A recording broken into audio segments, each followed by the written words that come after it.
we're seeing people in the child-free community saying, okay, that's why they're going to build like a Golden Girls community. They joke around, but like a group of friends to do that for each other. That We're all does going to sound share our awesome. housing. And, it just makes sense. Like Yeah. housing prices, at least in the US, are so high.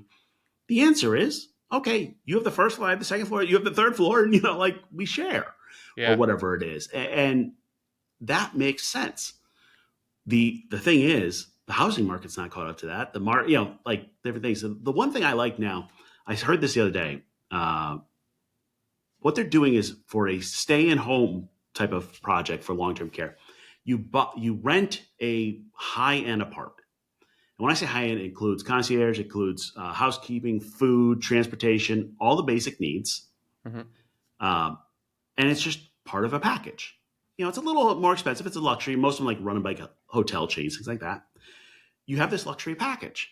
Well, the truth is, they found that less than 5% of the people that buy these places or rent these places actually end up having to go to nursing homes, because you really only have to go to nursing home if you need dementia care or Alzheimer's. If you have housekeeping, you have assistance with the house, you have food, you have transportation, all that covered, you can make do. And it's Right. to a luxury level.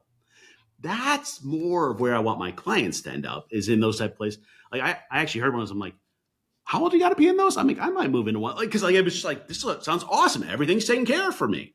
Yeah. Well, this is It's this is part of the conversation we had earlier about, yeah, the system needs to change, and I think the only way to do that is people that are going to change it.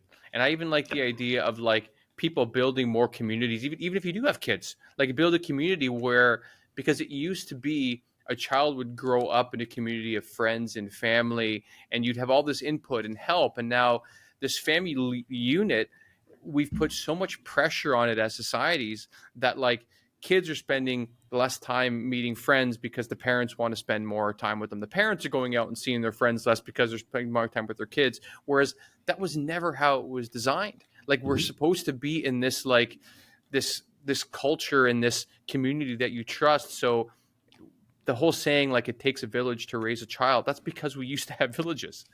right. Now we've gone away from that. It would be great if like, Gen Z and, maybe we could be trailblazers, can lead the way in being like, I want to set up a community of my friends with kids, without kids. And so like we are live together opposed to having these siloed sort of areas. Are you seeing that at all? People starting talking about it? We're seeing the child-free community. Right.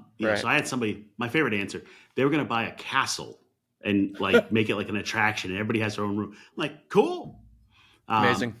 I think what I've heard from the parents is, the whole, it takes a village to raise it. Everybody's like, where's the village?